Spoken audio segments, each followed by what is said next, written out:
জীৱনক লৈ আমাৰ বহু অভিযোগ ইটো নাই সিটো নাই আমাৰ জীৱনত বিভিন্ন সমস্যা আছে এনেধৰণৰ বিভিন্ন অজুহাত লৈ আমি জীৱনটো পাৰ কৰোঁ কিন্তু তাৰ মাজতেও এনে কিছুমান লোক আছে যিয়ে নিজৰ জীৱনৰ সংগ্ৰাম অব্যাহত ৰাখিছে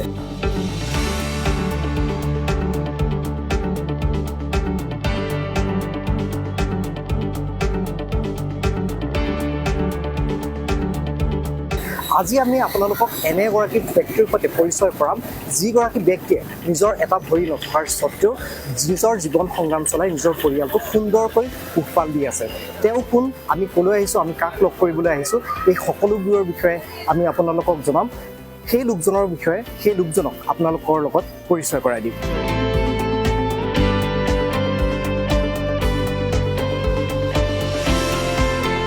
প্ৰথমতে আপুনি পৰিচয়টো দি লওক মোৰ নাম বাবলু পাল চৌধুৰী মই বিৰুবাৰী অঞ্চলত থাকোঁ আৰু এই পাহাৰ অঞ্চলত মই এই ৰিক্সাখন চলাই কিনে ঘৰ সংসাৰ চলাই আছোঁ এই ৰিক্সাখন আপুনি কেতিয়াৰ পৰা চলাই আছে মই এই ৰিক্সাখন আজি 3.5 মাহমান ৰানিং হৈছে 3 মাহমানৰ পৰা আপুনি এই ৰিক্সা চলাই নিজৰ পৰিয়ালটো পোহপাল দি আহিছে আপোনাৰ পৰিয়ালত আপুনি আছে আপোনাৰ বাচ্চা এটা আছে আৰু এটা ফেমিলি ল'ৰা আছে ল'ৰা এটা আপোনাৰ জীৱনত এটা খুব দুখজনক ঘটনা সংঘটিত হৈছিল আমি জানিবলৈ পাইছোঁ আপোনাৰ এখন ভৰি এতিয়া নাই আপুনি এখন আৰ্টিফিচিয়েল ভৰিৰ জৰিয়তে আপোনাৰ পৰিয়ালটো পোহপাল দি আহিছে আৰু সেই ভৰিখনৰ জৰিয়তে আপুনি ৰিক্সা চলাই আপুনি দিনে ৰাতি কষ্ট কৰিব লগা হৈছে সেই ঘটনাটোৰ বিষয়ে কিয় আপুনি নিজৰ ভৰিখন হেৰুৱাব লগা হ'ল অলপমান আমাৰ দৰ্শকক ভৰিটো মানে মোৰ বেমাৰ হৈছিলে আজিৰ পৰা 1 বছৰমান আগত 1 বছৰ পিছত লাহে লাহে ভৰিটো অলপ বেয়া হোৱাৰ পিছতে মেডিকেলত 3 মাহমান আছিলোঁ ভৰ্তি 3 মাহ ভৰ্তি থকাৰ পিছতে বেমাৰটো ভাল নোপোৱাতে আপোনাৰ ডক্টৰে ডিচিশ্যন লৈ ভৰিটো কাটিব লগা হ'ল আপোনাৰ কি ৰোগত আক্ৰান্ত হৈছিল আপুনি ডায়েবেটিছৰ কাৰণে আপোনাৰ ভৰিখন হেৰুৱাবলগীয়া হ'ল তাৰপিছত আপোনাৰ এই ভৰিখন আপুনি ক'ত কেনেকৈ লগোৱাৰ ব্যৱস্থা কৰিলে এইটো আপোনাৰ এনেই আমাৰ এইটো মেডিকেলৰ পৰা ফ্ৰী দিয়া নাই বৰ্তমান মই প্ৰাইভেটৰ পৰা এইটো বনাই ভৰিখন লগোৱা এইটো আপুনি এতিয়া চৰকাৰৰ পৰাতো মই একো পোৱাই নাই এতিয়া বৰ্তমানৰ কাৰণে মই চলিবৰ কাৰণেতো মই নিজকে পাৰ্চনেল হিচাপত বনাই লোৱা হৈছে আৰু ইয়াৰ পূৰ্বে আপুনি কি জীৱিকাৰ লগত জড়িত আছিল ৰিক্সা চলোৱাৰ পূৰ্বে ৰিক্সা চলোৱাৰ পিছত আগততো মই বেলেগ লাইনত কাম কৰিছিলোঁ ফাৰ্নিচাৰ লাইনত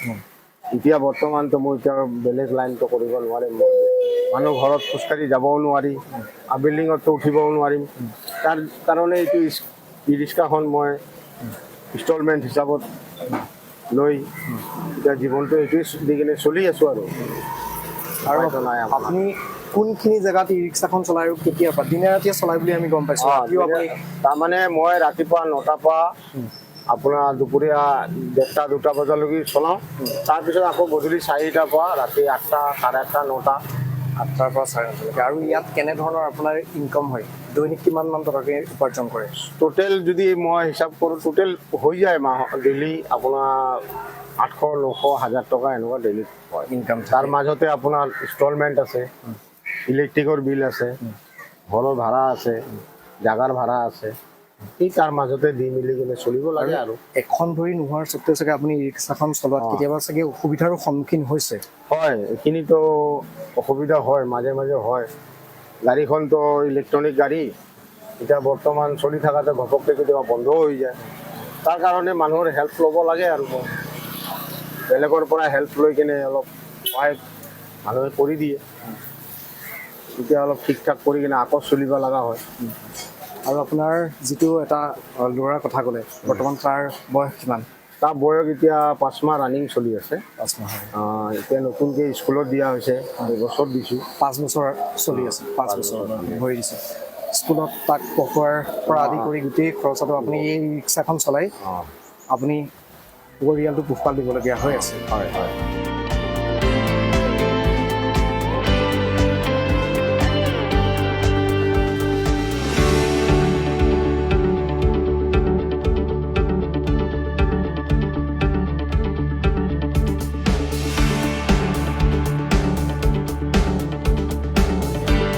আৰু প্ৰিয় দৰ্শক আমি আপোনালোকক দেখুৱালোঁ এইজন লোকৰ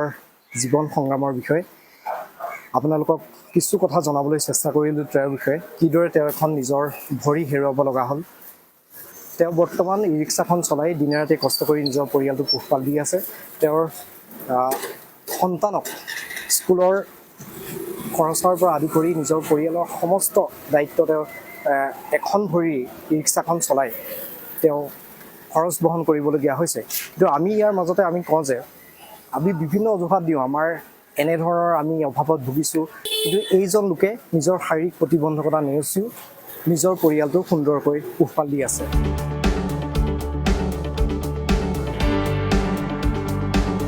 আৰু এতিয়া আমি আপোনালোকৰ মাজৰ পৰা বিদায় লৈছোঁ। পৰৱৰ্তী সময়ত আমি আপোনালোকক এনেধৰণৰ আৰু বিভিন্ন বিষয়সমূহ আপোনালোকৰ মাজলৈ লৈ আহিম। এনেধৰণৰ ইনস্পিৰেশ্যনেল ষ্টৰিবিলাক আপোনালোকৰ মাজত পৰিৱেশন কৰিবলৈ চেষ্টা কৰিম। চাই থাকিব আমাৰ অসম।